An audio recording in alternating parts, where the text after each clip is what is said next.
ENTP를 뽑지 말자라는 제 암묵적인 룰 같은 거 그런 게 있어서 이러면 이 사람은 벼랑 끝에 선 사람이다, 무조건 합격한다.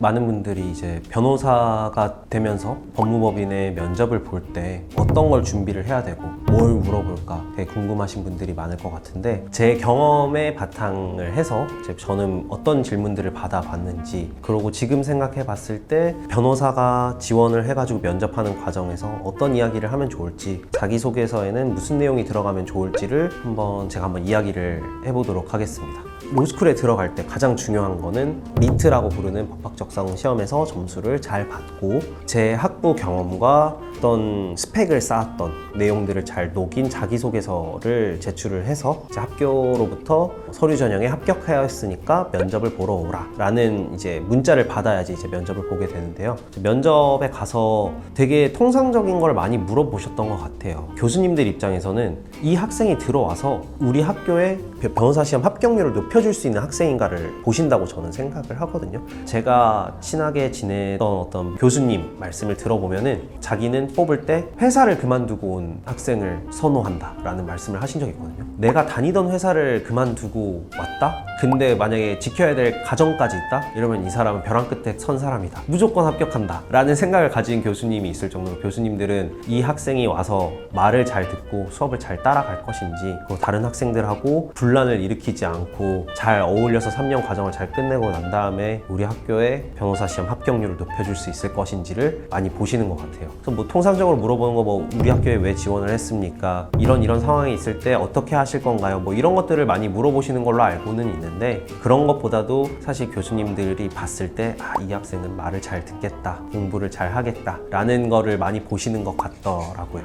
자기소개서 내용을 많이 보느냐라고 했을 때 교수님들 사실 거의 안 읽어보실 거예요. 왜냐면은 내가 자기소개서에 쓴 내용을 물어봤다라고 하는 거는 정말 특이한 경력이 있는 사람들, 만약에 여기 로스쿨에 지원을 하기 전에 경찰이었다, 그런 거는 눈에 확 들어오잖아요. 그렇게 특별하게 다른 사람들하고 차별화된 게 딱 있다 그러면은 교수님들이 그런 거는 물어보시죠. 그래서 저 같은 경우에는 제가 학교 다닐 때 학회를 만들었었어요. 저는 스타트업 하는 분들 매칭을 해가지고, 이분들은 이제 스타트업을 하니까 뭘 하려고 하는데 경영학적으로 이렇게 마케팅하는 걸 도와주실 수 있나요? 이런 것들을 의뢰를 한 두어 건 받아가지고 저희가 진행을 한 적이 있었거든요. 저는 그걸 바탕으로 제 자기소개서를 썼었는데, 사실 교수님들이 그걸 물어봤을 때 저를 뽑는 거에 큰 영향을 미쳤나라는 생각을 해보면은 그냥 궁금해서 물어보셨던 것 같거든요. 그래서 자기소개서의 내용이 정말 내가 특별한 커리어를 가지고 있는 게 아니라면은 교수님들한테는 크게 이렇게 어필될 수 있는 부분은 아닐 것 같아요. 자기소개서 자체의 내용보다는 기존에 냈었던 자기 성적들과 학부 성적, 대외 활동 중에 특별하게 이제 사람들한테 어필할 수 있는 게 있는지, 이런 것들을 바탕으로 순서를 매기는 거지, 면접 자리에서 이 학생은 무조건 뽑아야 된다라는 어떤 그런 게 있지는 않지 않을까라는 생각이 들어요.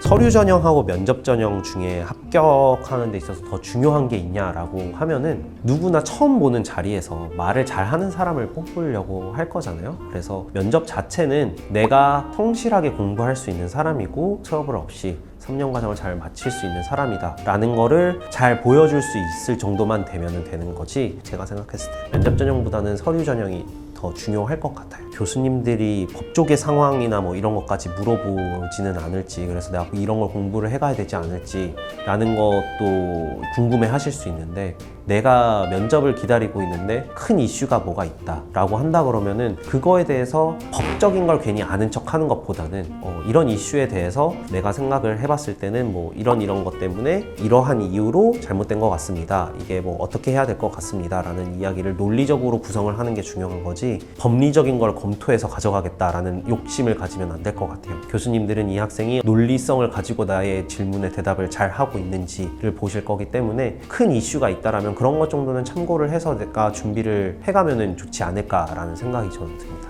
로펌에 지원하고자 하시는 분들에게 도움이 될 만한 이야기를 해보자면, 공통적으로 물어봤었던 것 중에 하나가 술 잘 마시냐는 항상 물어보셨던 것 같아요. 젊은 세대한테는 굉장히 좀 반감이 들 만한 질문이기는 한데 그런 거는 항상 빠지지 않고 물어보셨던 것 같거든요. 근데 그렇다고 해가지고 지금 막 입사하는 어쏘 변호사에게 술을 마실 것을 권유하거나 강요하거나 의뢰인과 술자리를 만든다거나 라고 생각을 해봤을 때 또 그러지도 않아요. 뭐 진짜로 잘 마시는 걸 원해서 물어보는 건지 그래도 마시겠다라는 의지를 보려고 물어보시는 건지 잘 모르겠는데 공통적으로 물어보셨던 거는 술을 잘 마시냐. 그리고 요즘에는 MBTI 물어보시는 분들도 많이 있었고 저희 신민영 변호사님이 ENTP세요.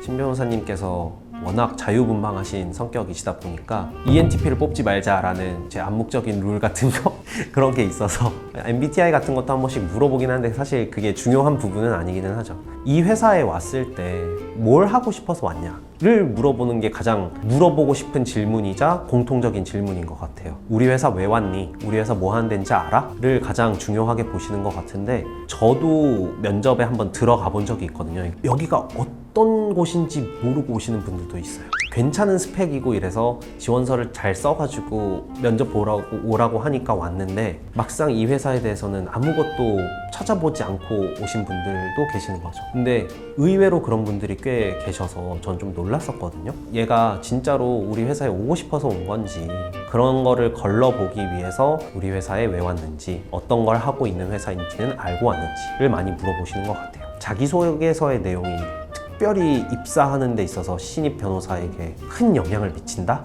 그건 또 아닌 것 같아요. 내가 어떤 사람인지를 보여주는 거기 때문에 변호사는 글을 쓰는 직업이잖아요. 다른 사람의 이야기를 내가 대리해서 그 사람의 이야기를 법률적인 용어와 법적인 논리성을 가지고 이걸 재판부에게 판단을 받는 그런 글을 쓰는 사람들이기 때문에 자기소개서 자체가 엄청나게 중요한 건 아니더라도 이걸 논리적으로 쓰고 잘 눈에 확 들어오게 잘 썼구나 라는 것 정도는 읽어보지 않아도 대충 보면은 보이거든요. 첫 직장을 구하는 신입 변호사 입장에서는 자기소개서를 공들여서 쓸 필요가 있지 않을까라는 생각이 좀 듭니다. 면접을 보는 사람 입장에서는 신입 변호사가 긴장감 없이 한다라고 하면은 의뢰인 앞에서도 저렇게 할 수 있겠구나. 연차가 있는 변호사님들한테 좀 무례하게 굴 수도 있겠구나 라는 생각을 가질 수도 있으니까 내가 이곳에서 분란을 일으키지 않고 주어진 일을 성실하게 잘 해낼 수 있는 사람이라는 거를 집중해서 이야기를 하는 게 좋을 것 같아요. 어쨌든 변호사는 판사님한테도 이야기를 해야 되고 말을 어느 정도는 해야 되는 직업이다 보니까 말을 너무 못하거나 막 불안한다거나 뭐 이런다 그러면은 면접 자리에서는 어느 회사나 똑같겠지만 마이너스 요소이지 않을까. 자신감 있게 이야기하는 게 굉장히 중요할 것 같습니다. 제가 면접 들어갔을 때 남자분 한 분이 계셨는데 본인이 미국에서 좀 중학교, 고등학교까지 나오셨다고 했었던 것 같거든요. 그분은 이렇게 면접을 보셨어요. 이렇게 면접을 보셨거든요. 그분은 제가 권한이 없음에도 저분은 아닌 것 같더라고. 네, 그분은 좀 충격적이어서 옷도 좀 대충 입고 오셨었는데 수염을 엄청 길러서 오신, 그루밍을 한 게 아니라 그냥 안 깎고 오신 뭐 그런 분도 계셨고 바디 프로필을 제출하신 분도 있었고 정말 다양한 분들이 계셨어요. 너무 놀랍잖아요. 사실 보통은 딱 자기 지원서 양식에 맞춰서 내가 어떤 사람이고 얼마나 성실히 일할 수 있는 사람인가를 보여주려고 한다면은 어떤 면에서는 각인을 시키는 건 확실한 것 같아요. 근데 이 사람을 입사시켜야겠다라는 점을 각인시킬 수 있느냐라고 생각했을 땐 그건 아닌 것 같아요.